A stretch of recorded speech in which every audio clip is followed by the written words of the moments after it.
What's up, people? I'm Shaggy, the Opinionated Hippie, here today to admit that I was wrong. I made a mistake. Way back when, years ago, when I originally discussed the Deep Purple albums, I ranked them by tiers: S tier, A tier, B tier, C tier, etc. And when I did the B tier, the one I had at the very bottom was Rapture of the Deep, essentially the 20th ranked album of Deep Purple. I think I was wrong. Or I was right and my tastes have changed and thus my new tastes reflect a new reality. Or as we get deeper and deeper into the depths of fascism in this country, any music that is happy and upbeat and has good energy, I'm going to absolutely love. But anyways, Deep Purple recently released Rapture of the Deep 20th Anniversary Remix. A remix of the album, a resequencing of the album, 2 additional tracks that were left off the actual album but were bonus tracks in like other nations or countries or continents. And if I had to sit down knowing what I know about every other Deep Purple album that's been released, and I've heard them all, I've heard many of them many times, I would put this maybe as a high B tier at this point, maybe B plus, might even, this is a big jump, might even slot it in that A minus range, maybe at the bottom of the A's. I haven't re-listened to all the other 19 on this list. I know it's not going to be above like certain things in the 70s, a couple 80s. One 80s albums for sure is gonna rank higher than it. But I'm really enjoying this, and I wanted to rant and rave about it because I made some mistakes, and I want to make up for those mistakes. The sound. The sound is not dramatically different. The big thing I noticed right away when I was listening to the first track, Money Talks, same verse track on both albums, on both versions, there's like a minute of silence. It's not silence, but it's like building synth stuff, like something is approaching, something's going to happen. And I think it's right around the 1 minute mark, you get the drop into the groove. And that initial drop, I don't think this album's ever sounded bad. I don't think I ranked it 20 because it was a bad sounding album, like mix wise, but it's a very bright drop. You're into a lot of just like, the guitars have edge, the drums have edge. There's a lot of like production, just brightness that's right there.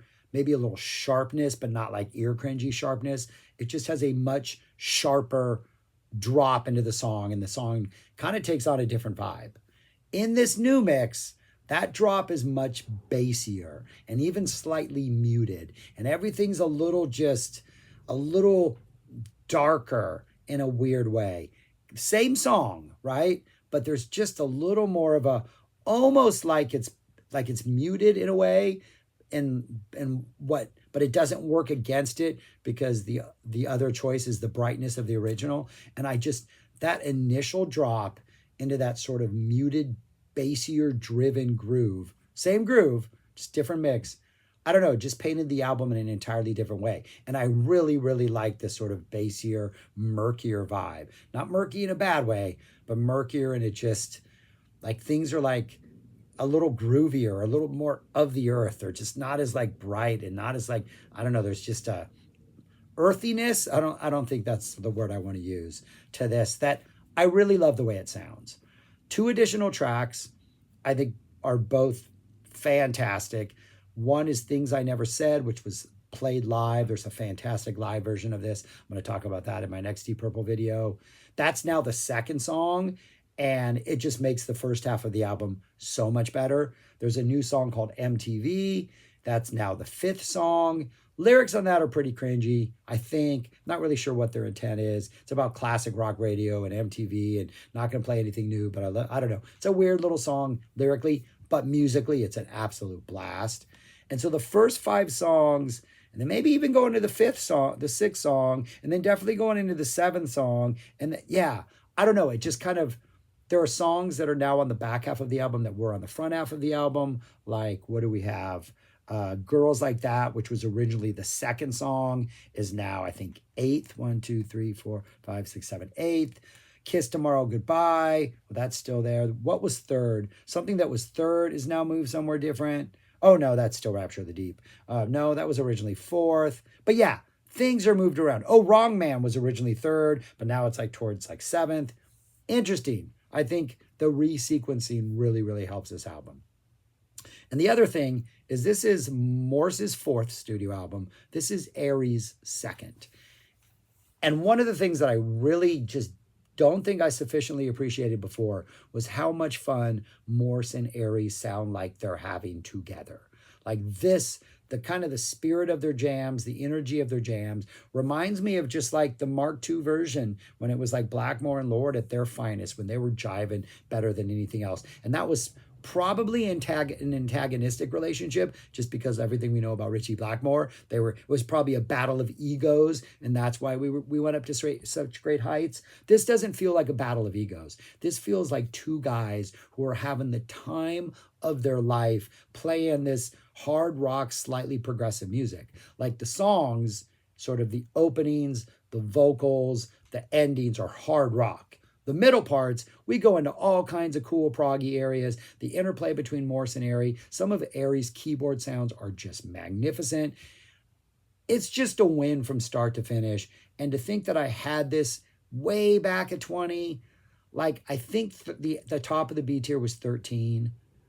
This is a B plus. This is up there.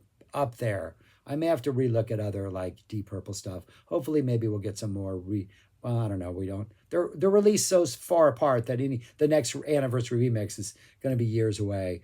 But at some point, who knows? I might revisit this. I love this. Absolutely love this. If there is a weak link in this album, some of the songs towards the back end too get get your typical generic Deep Purple just hard rock.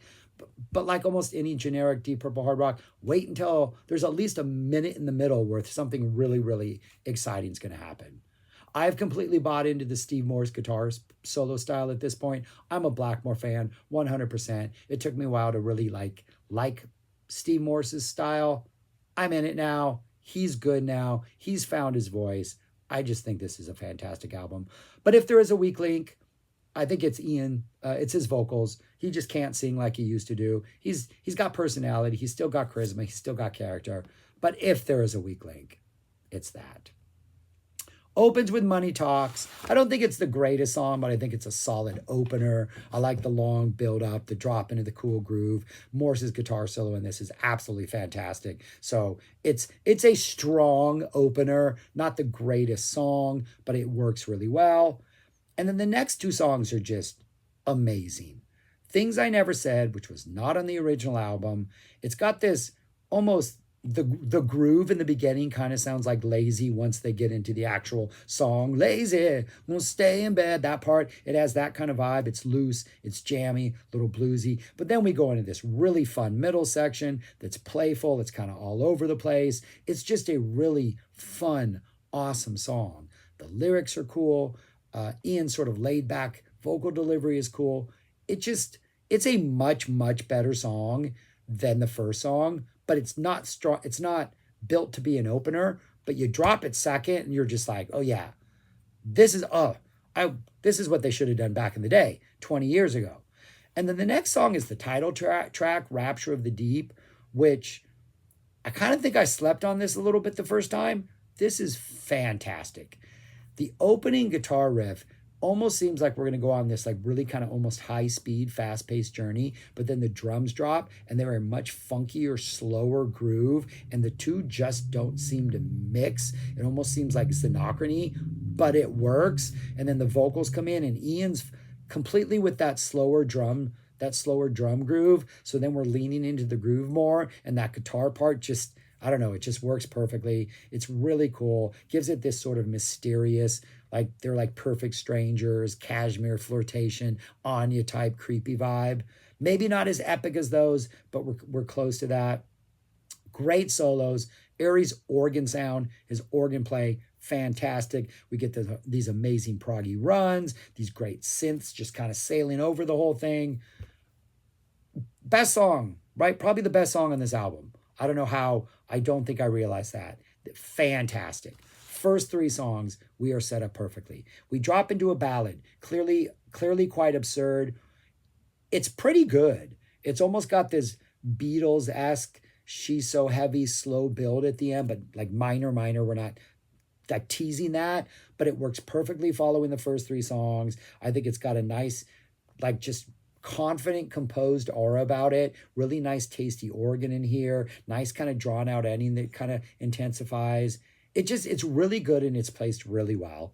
Then we get MTV, which was not on the original album. The lyrics are, I don't know if they're good or bad. I haven't decided on the lyrics yet, but it's fun. We get a Frank Zappa reference. You must have made a lot of money when Frank Zappa was in the fire or almost burned down or something like that. A reference to their past. But it's kind of complaining about MTV versus classic rock. But the music is absolutely amazing, super fun. The middle section has this almost playful, jazzy little section before we go into an organ solo. And just musically, this is such a good time. Then we get back to back. Originally the 7th, it is now the 6th. Not a song I don't think I particularly liked before this. And I still think it was kind of the weakest track up to this point. But then once we get to like the middle proggy section, in the beginning, there's a lot of keyboards that just don't work. They're part of the song. And I think it just sounds a little like outdated for 2005, but dated for maybe the 90s. But then we get to the solo section and the synths go proggier. I'm like, okay, this is actually a really good song. Wrong Man, which is originally 3rd, now drops, 7th.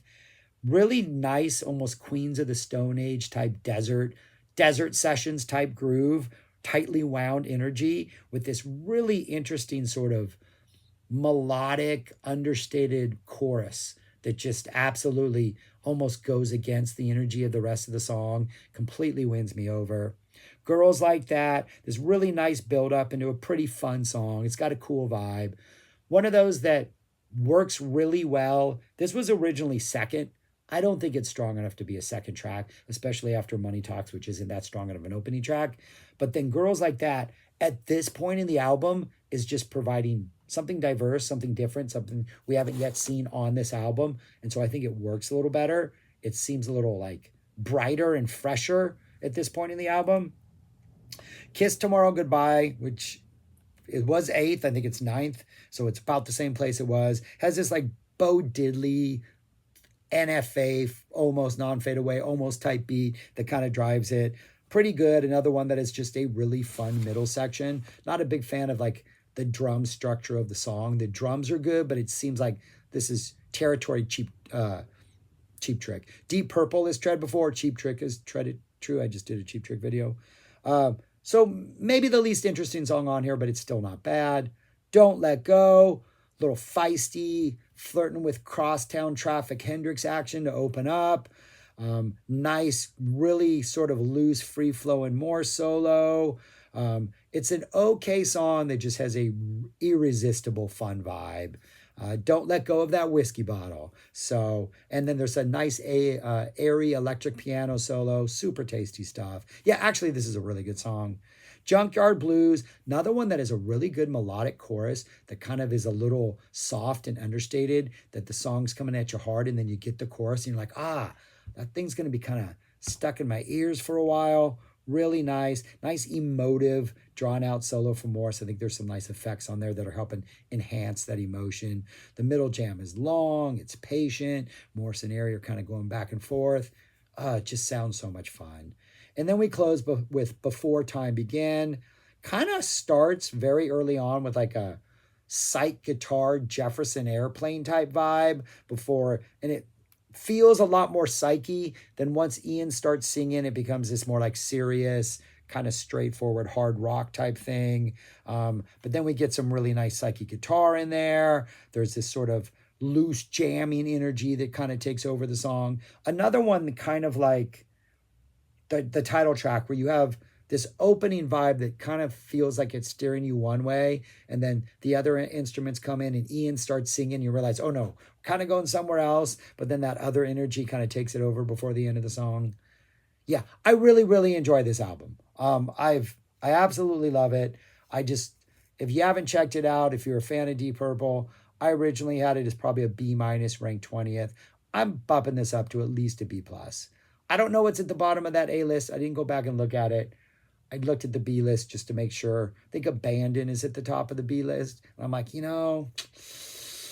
I really, really like this. B+, maybe A-. It's a good listen. I think the new sound it helps it, and the 2 new songs are fantastic. That's all I got. Check it out. Let me know if you do, what you thought, things I messed up on, all that kind of stuff. All right. Thanks for watching. Subscribe, like, share, listen. Peace. Talk to you later.